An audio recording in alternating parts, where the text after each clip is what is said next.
It was a sleepy late November evening, and I had been invited to a birthday dinner at one of the nicest restaurants in town.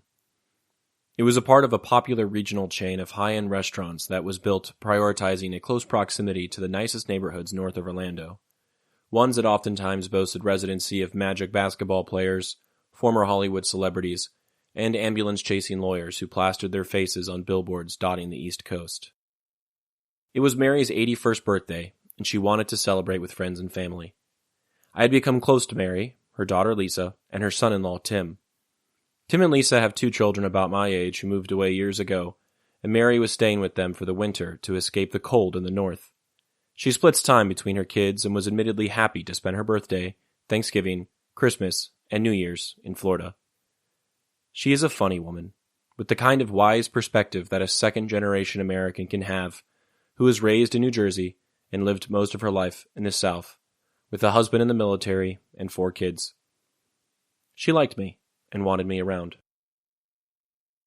Her daughter and son-in-law are blue-collar. Neither have college degrees.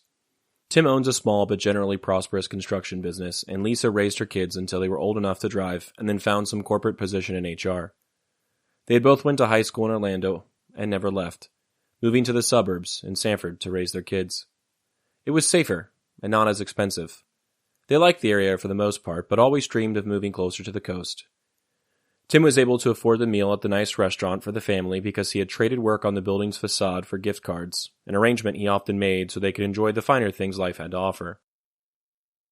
I knew Tim and Lisa's kids growing up and reconnected with the family in downtown Sanford once at a street fair. They reminded me of my parents. I sat next to Mary at the dinner, doing my best to act like the price tag of the salad and fish I ordered weren't a bit out of my price range. They and their friends spoke generally about their lives and how work had been going. Eventually, Mary turned to me and said, "Alex, you know I really like your writing, right?" The compliment certainly took me by surprise. I had shown the 3 of them some of my work so they could be familiar with the type of research I do and see how I might one day write about them if they let me spend time with some of them. "Well, yes, thank you, Miss Mary. I really appreciate that." She smiled and nodded.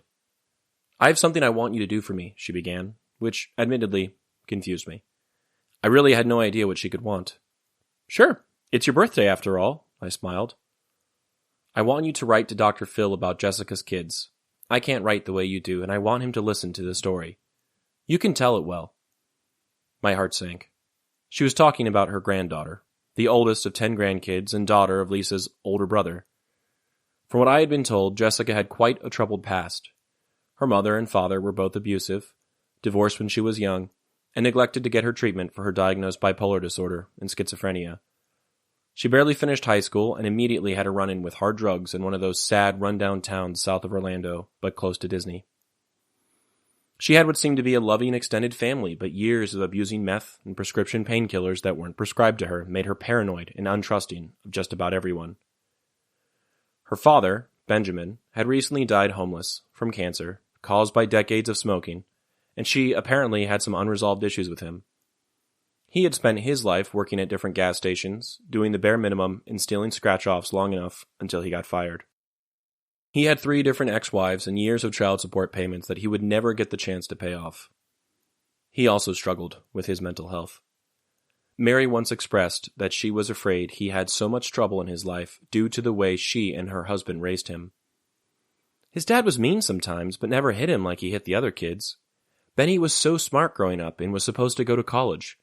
When he turned 18, we did everything we could for him, but he said we smothered him, and he went haywire. Lisa has expressed to me before that her dad was an alcoholic and had no problem hitting his kids to discipline them. Jessica had spent the past 20 years in and out of jail and almost had a total breakdown when her brother committed suicide almost 15 years ago. "That kid always had demons," Tim said to me one day. "He used to do all kinds of shit. One day he called me from the Ocala National Forest asking me to pick him up. He had come off a many days-long acid trip and needed a way to get back home. He actually expected me to drop what I was doing at work and drive the 2 hours one way to get him. I told him he had to stop doing that stuff and find a way back home himself. He never really got straight, though. Eventually, he beat the shit out of some girl down south so bad that she had to get airlifted to the hospital. I think she still has permanent brain damage now or something like that from it, which is crazy because he wasn't even that big. We thought at first it was just a drug overdose that killed him, but now we think it was a suicide. Probably to get away from facing up to those charges he had in front of him. Jessica and her brother were close, and she took his death pretty hard, insisting, even still, that her brother did nothing wrong and the girl he hurt was beaten up by someone else. 13 years ago, Jessica had a kid with someone who was basically a stranger. This started a pattern, and 4 children later, she had finally dug herself into a deep hole enough that Mary, Tim, Lisa, and the rest of their family had no choice but to step in and try to help. They had been delicate with her up until this point, celebrating the births of the new family members and casually suggesting that she get her tubes tied or at the very minimum settle down with one of the fathers to her kids. It was hard for her to maintain any level of stability when she and the kids' dads were heavy drug users and frequently in and out of jail after getting caught with meth or calling the cops on each other for domestic abuse. Clearly the kids had been suffering, but they lived with her mother, Lisa's sister-in-law, Katie, their whole lives. She was described to me plainly as one crazy bitch. Unfortunately, Tim and Lisa had tried to step in years before and adopt the kids when they were first born, but allegedly, Katie testified to the local family courts that Mary, Tim, and Lisa were all abusive alcoholics. The judge believed her, so Jessica and her kids disappeared from everyone's lives, placed in Katie's care. They would disappear until Jessica had another kid and invited everyone into her life again to see the babies, acting like everything was normal. It was a long, painful, and unhealthy cycle. Things had been relatively stable until 2019 when Katie died, which was initially relief to Tim and Lisa, and the kids were placed in Jessica's care full-time. 3 kids and no job ended up being somewhat unmanageable for her, but she did have a guy she was living with who was the father of kid 3 and allegedly the father of kid 4, who she was pregnant with at the time. In February of 2020, she went into labor 3 months premature and went to downtown Orlando to give birth to a child that came out addicted to meth. She called her aunt and uncle, inviting them to see her and asking them to take her 2 oldest kids temporarily while she was in and out of the hospital. Knowing the situation, Tim and Lisa were hesitant but willing to oblige for the good of the children. Let's just say that things got messy when the lockdowns began a month later. It took Jessica many days to give birth to kid 4, and due to the circumstances of the birth, there was a long road to recovery ahead of the baby if it had any chance of survival. She by no means would be able to take care of the 2 oldest. It was out of the question. The pandemic, daily trips to see the baby, and total lack of income made it impossible for her to even consider asking for her kids back.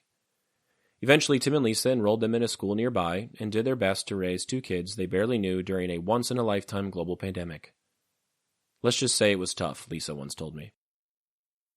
The biggest problem they faced with the kids was the instability of the situation. They barely had enough to get by during the lockdowns as it was, and Tim was constantly afraid that something would happen which would totally halt his company's ability to work. Thankfully, it hadn't. Also, Jessica's violent and drug-addled past made them nervous. We kept thinking that she'd come around our house one day, tweaked up and asking for her kids back, Tim told me. One day, Jessica got in a fight with her boyfriend and called the cops on him. They arrested him on site without questions. Because of the disturbance, the local county sheriff conducted a welfare check on Tim and Lisa, even though they were counties away. They didn't really like having the cops knocking on their door randomly. Things went well with the police, but it really helped encapsulate the seriousness of the situation. They knew something more long-term had to be done for their protection and for the betterment of the children. I knew them at this point, and to help, I got them in contact with a state congressperson I used to work for. It didn't seem like much and felt wrong intervening in their lives, but there were kids involved. They needed what was best.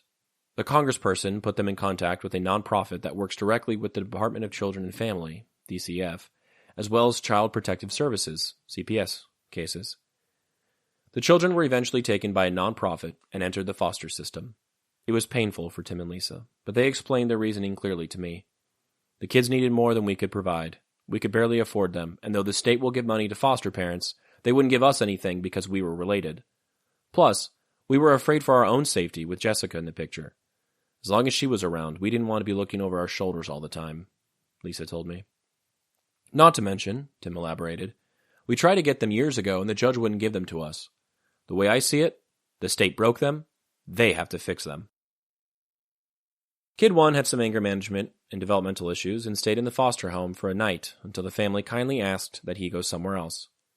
It only took him threatening the life out of the foster father once for the family to realize the arrangement probably wouldn't work out. The caseworker took him to a group home meant for kids like him.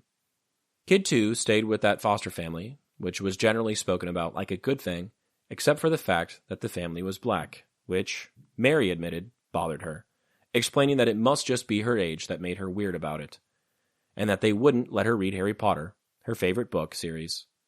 Their pastor said it was demonic. "Well, if she's not getting abused, that's good, right?" I said to the family. "Yeah, basically," replied Tim. The youngest 2 were shopped around to different members of their father's family, who they stayed with for a time, until finally Kid 3 went to live with Kid 2, and Kid 4 went to a young couple who wanted a baby but couldn't conceive.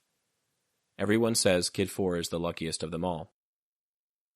After hearing about each individual situation of each kid, I felt like I was being baited into a sob story. Mainly by Tim's tone, which sounded sort of like when someone says, "Oh, I've got one for you," or "Get this." I allowed them to lead the conversation wherever they wanted, and eventually just plainly asked, "What about their fathers?" They explained that Kid 1's father was a deadbeat who lived in North Carolina now and didn't want to have anything to do with him. At least he didn't, until he found out that he could have full custody of his son without any chance of Jessica taking him back. Kid 1's father was ecstatic and agreed. Up until that point, Jessica had told the oldest 2 that they had the same dad and that he was dead. Kid 1 was told by the caseworkers that his dad was still alive and that he would, after all, get to go live with him. This changed his whole demeanor for a few days. That is until a week later when his dad got in a car accident and died for real. I can't imagine what that did to Kid 1's trust in the caseworkers or his mother. The story about Kid 2's dad was true. He was dead. He killed himself in prison after getting convicted for maybe pedophilia? As Tim and Lisa understood it, the guy had touched one of his other kids? Maybe? Kid 2 didn't know about her dad or the existence of many half-siblings. The 2 youngest kids had the same dad, and he was, to no surprise, also a deadbeat, but had a house in town where Jessica lived with her family. The 2 of them had their problems, but he did tell Tim and Lisa multiple times that he really loved Jessie. One day, when Jessica was up in Orlando with the baby, and before Kid 3 was given to the foster family, he was mowing the lawn in the hot Florida sun. He went to get a drink of water and died from a heart attack in front of Kid 3. I took the bait, and it did not disappoint. The story for every kid's father was pretty tragic. They really had no one. Their grandparents were dead. Who knows about the grandparents on the father's sides? Their fathers were dead, and it was clear that their mother would pretty much never get things together. The 4 kids were drastically in need of intervention from the state. If our social safety nets, child protective services, and departments of children and family existed for one purpose, this pretty much seemed like it. All that being said, Tim and Lisa hated the way things were going with the state.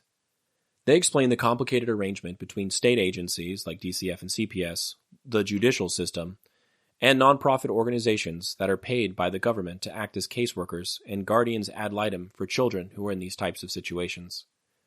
To my understanding, the state makes the laws and handles the legal side of things as they occur between children and their parents or families. Once a child is removed from a home, they are given to one of many nonprofit organizations across the state that employ caseworkers who put the children in contact with foster homes or group homes, which are willing and able to take the kids, sometimes temporarily and other times permanently. These organizations are responsible for overseeing the care of the children until there can be a court date set for a parent or family so they can try and get their kids back from the state. Oftentimes, I was told, the judges are lenient and hate to see mothers separated from their children, even when they are clearly bad for them. It was explained to me that, quote, Jessica is so manipulative. She'll take her meds and get clean a few days before, so she's clear-headed and looks like she's trying to improve her life. The judge pretty much always falls for it. End quote.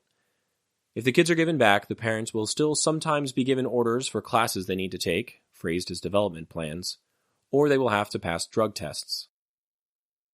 Due to the pandemic, Jessica got away with not completing any of her development plans. When the caseworkers would do surprise visits, she would always somehow manage to pass them, like the time they visited and checked to see if there was food in the house. There was, but it belonged to her roommate, and she lied about it to the state for things to look good.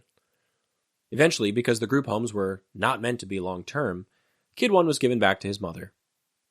When he was with the group home, his grades improved, he lost some weight because he wasn't eating McDonald's 5 times a week like usual. He made friends and apparently always sounded very happy on the phone. Within 6 weeks of being given back to his mother, he had been expelled from his school, which obviously affected his grades, was picked on often by other kids in the neighborhood, and was arrested multiple times for stealing, swinging shovels at neighbors, and ultimately assaulting police officers when they attempted to scare him straight and put him in the back of a cop car. What respect did he even really have for law enforcement to begin with, though? It took the state over a year to revisit her case, and eventually she lost permanent custody of her kids, for now, only because she failed to take a hair follicle test for drugs. She claimed that she didn't really trust the lab which the state would send her to, paranoid that they would lie about the results. Kid 1 was taken to another group home, but keeps getting arrested and hasn't improved much. I was told that when his grandmother, Katie, had custody, she tried to get him classified as special needs so she would get extra money from the state to raise him.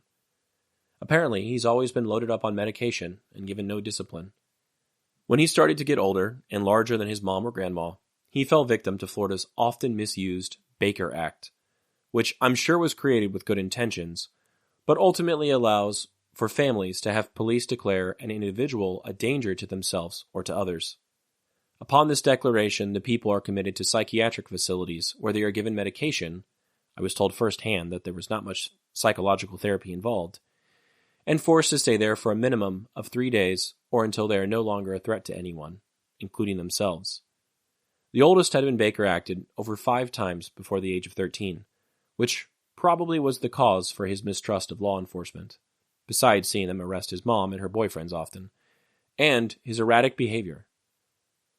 Whatever good intention the law was created with seemed to vanish in attempts to help children like these. Kid 2 had been the closest to Tim and Lisa due to her stay at their house during the pandemic. They helped her take Zoom classes, introduced her to Harry Potter, which turned her into an avid reader, and did all they could to correct the issues she faced that resulted from her upbringing. For example, she was 9 when she first went to live with them, and still wet the bed. She did so often. Tim was afraid she was a diabetic due to her poor diet, and bedwetting was a clear giveaway for him. And eventually, instead of asking for help with it, she would hide her soiled clothes, hoping that Aunt Lisa wouldn't get angry, and hit her like her mother used to. Tim and Lisa never hit her. Now, at the age of 12, she has started to face bouts of depression. Her foster father, who Tim and Lisa respect and think have been great to her, have been trying to get her psychiatric help from the state, but by the time they did, things were too little and too late. When the first counselor finally arrived to the foster home over a year after the first request, Kid 2 was asked if she ever thought about harming herself, which she said she did. The counselor immediately called the police, without the knowledge of the foster family, to Baker Act Kid 2. Due to the way the law is handled, the foster family was not allowed to intervene until the police got there. When an officer did show up, he would have the final say over whether or not Kid 2 was a danger to herself. The first responding officer is given the responsibility of this determination, and Tim told me they often don't have any special training for this type of thing. They are the same guys that give tickets for speeding. The foster father told Tim that the police officer who had her committed likely saw a little white girl with a black family and just naturally assumed something wasn't right. Tim and Lisa believed him. At the facility, Kid 2 is given Prozac and melatonin because apparently people who have been taken to sterile facilities and loaded up with medication have a hard time sleeping, and eventually was released long past the minimum 3 days. While there, she roomed with an adult woman and got home with knotted hair, since they aren't allowed to have combs in the facility because they are made from hard plastic, which can be sharpened and used violently. She has now been Baker Acted a total of 3 times. Each trip to the facility seems to be less effective than the one before. Where was the caseworker or guardian ad litem throughout all of this, I asked. Aren't they the ones who are supposed to advocate for the kids to the police and courts? Tim laughed at me. They're nowhere to be found. When she got out of the facility the last time, they called us a bunch. It was only to say that her foster father created an unsuitable environment for her to live in and ask us if we'd take her back. When I asked if he created an unsuitable environment for Kid 3, I got no answer.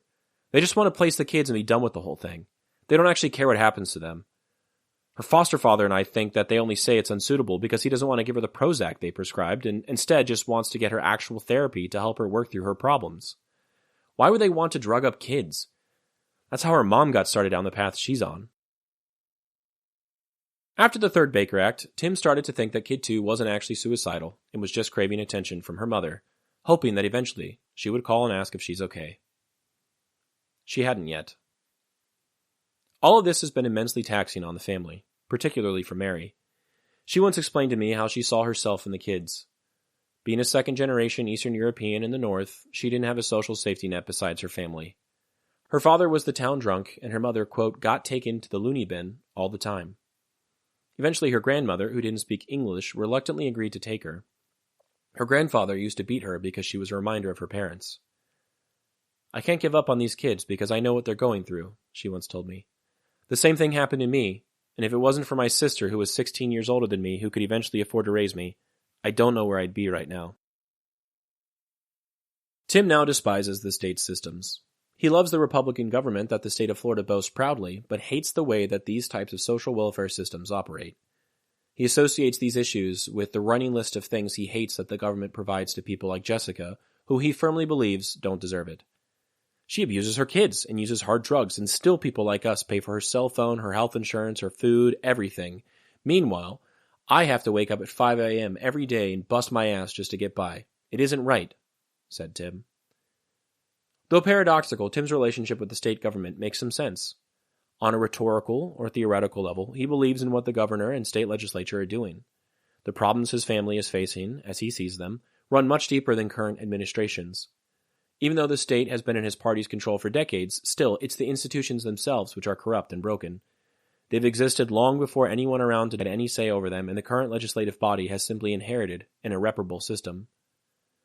I've long had conversations with he and Lisa about how they could try to enact change.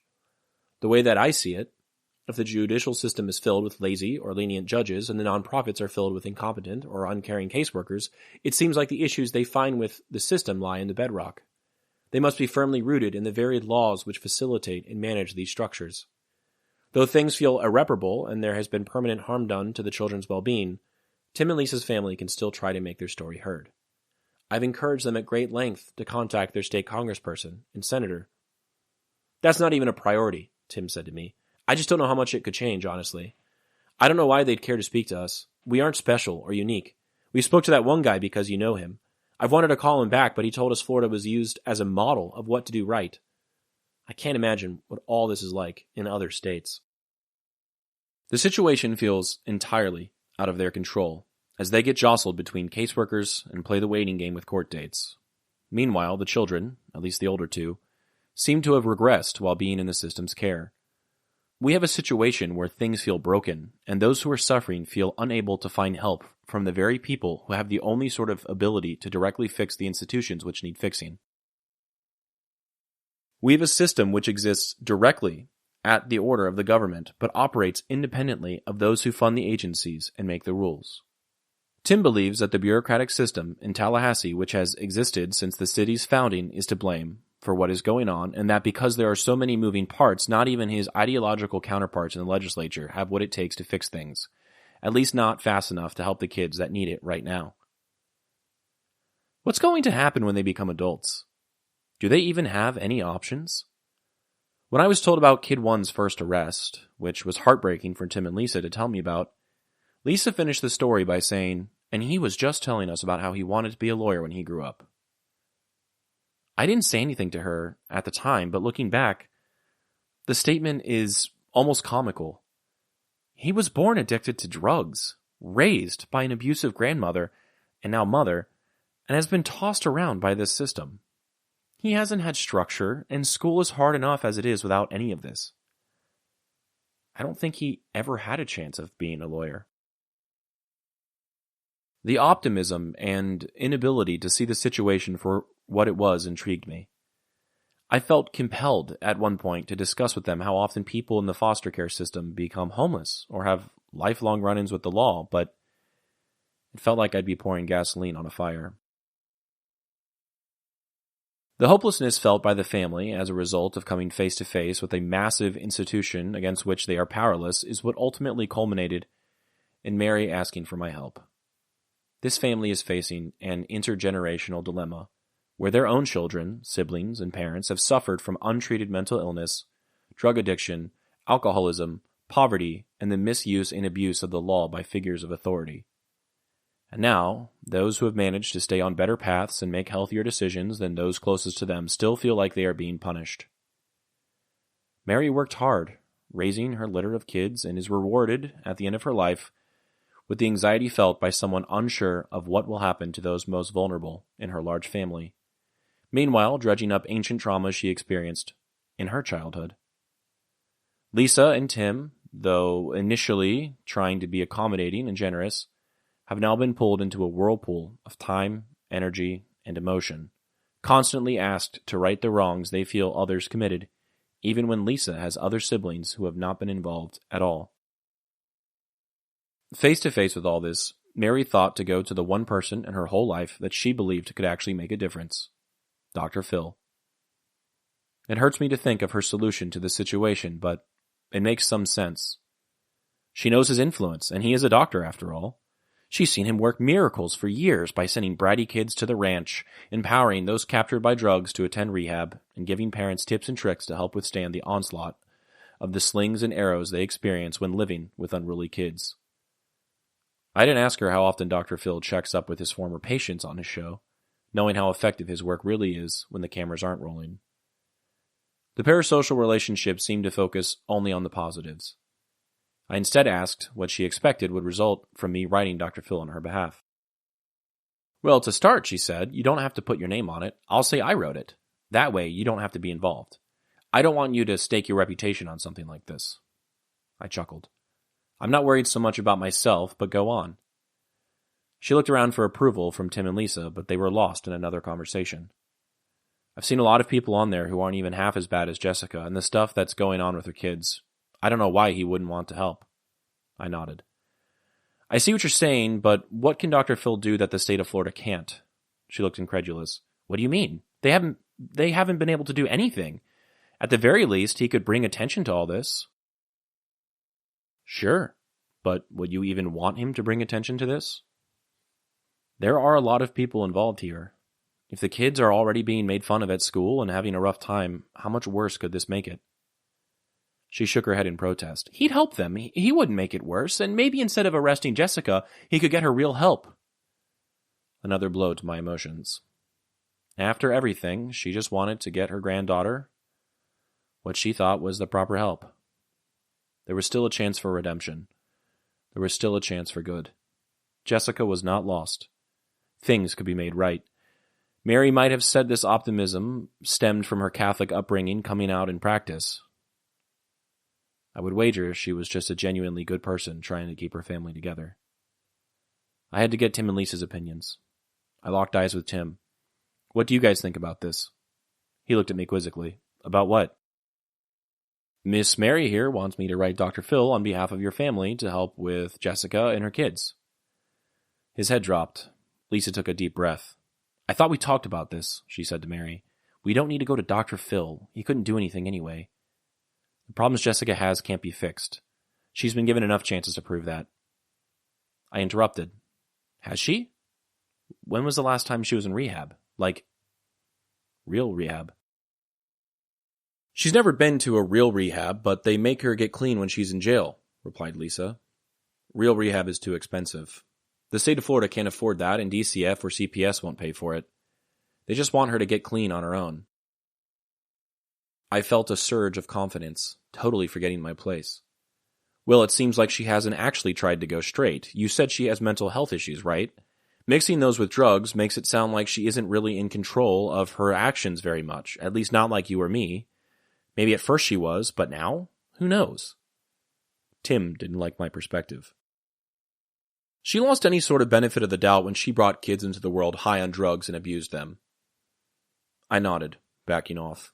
I didn't imagine any of the kids were planned, and I knew most of their family was pretty firmly pro-life. I can't imagine she felt like she had much of an option. At least, not with the first kid anyway. Well, Dr. Phil could get her into one. He has connections. Then with the kids, he can help them shape up real quick, Mary chimed in, deflecting the tension. I pictured the 4 kids on the show, the oldest picking up a chair and throwing it or something, which would make exciting, profitable television. I immediately saw their faces plastered across the internet, the center point of countless memes and reaction videos on YouTube from guys who made a living off of commentating on things, finding ways to poke fun at a few kids with serious problems, attracting clicks and ultimately revenue to their channels. It felt gross. Yeah, I don't know how much I could do, Miss Mary. I know he's the big doctor on TV and all that, but I'm not sure he does a lot of good all the time. It doesn't matter what he could do, said Tim. Clearly, they've had this conversation before. These nonprofits and caseworkers need to get their shit together, plain and simple. They suck. The judges need to be replaced with people who take these things seriously and know what they're talking about. I felt an impulse to suggest he talk to the congresspeople again, but realized we'd get trapped in a never-ending loop of blame and empty solutions. Propelled by decades of compounded socioeconomic issues, backed into a corner by a dysfunctional bureaucracy, and still looking to make things right, Mary looked to a strongman for help. He was an outsider. He was well known and generally respected. He was charismatic and someone she had known for decades, even if he didn't know her back. I couldn't blame her. She needed help and wanted to request a lifeline from an improbable ally, someone she genuinely believed could fix things. I saw firsthand how people fell prey to strongmen. Thankfully, Dr. Phil wasn't beating the drum across airwaves, offering solutions to the world's problems. He kept his expertise to his TV show, but things made sense. When the problems feel impossible to solve on your own, and like you're given no help by those who are tasked with helping you, you turn to outsiders. You look at people who can fix the problems, who don't have to act within the boundaries set by traditional institutions or trusted systems. Dr. Phil could fix the kids. He had non-traditional means and didn't have to play by the rules. Maybe he would be crass, maybe honest. But maybe he wasn't much like the guys they normally saw on TV, in suits who made false promises every 2 years. Were you having problems? Have you done everything you can to solve them? Well, he could fix them for you. Look away and let him do his job. Don't worry about the means, how parading children on television and airing dirty laundry could have long-term effects on a completely vulnerable family. If publicity is the cost of a solution, pay it. Deal with any problems he may create later. When you get past this one right in front of you, you'll have time. What other options do you have? Faustian bargains be damned. You've already given everything you think you can give away. You've lost time and sleep and tears and so many breaths from discussing this for hours a day. You can't wait. You can't trust that eventually the laws will be changed and judges will turn infallible and caseworkers will get their heads on straight. Little girls want to kill themselves and little boys with dreams of being lawyers are hitting police. This whole time there's been nothing you can do about it. Are you there, Dr. Phil? It's me, Alex. Can you please fix these kids? Can you get their mom off drugs? Can you bring their dads back? Can you give Benny a home? Can you take Mary's mom out of the loony bin? Eventually, I did my best to steer the conversation away from this. It was tough, though. All roads lead back to this massive elephant sitting at the dinner table with us. Soon enough, the meal arrived. The fish was fantastic, totally worth the money. After singing happy birthday and exchanging gifts, I found a reason to excuse myself early and get home, relieved that the problems didn't come home with me.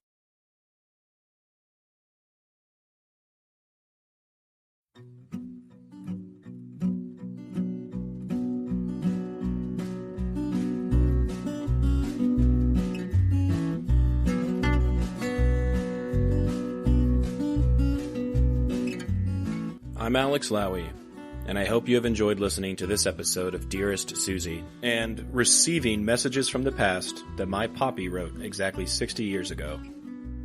I sincerely appreciate your time and interest. Please consider following the podcast on your preferred platform, and if you're enjoying it, I kindly ask that you take the time to rate the show and leave a review. Also, please follow the project on YouTube, X, and Instagram. All likes, comments, shares, and reviews will help grow the reach of this story. The links for these things should be in the description of this episode. Please feel free to email me at dearestsuziepodcast@gmail.com if you have anything you'd like to say. I'd love to chat or to hear about your stories as well. Thank you for listening, and God bless.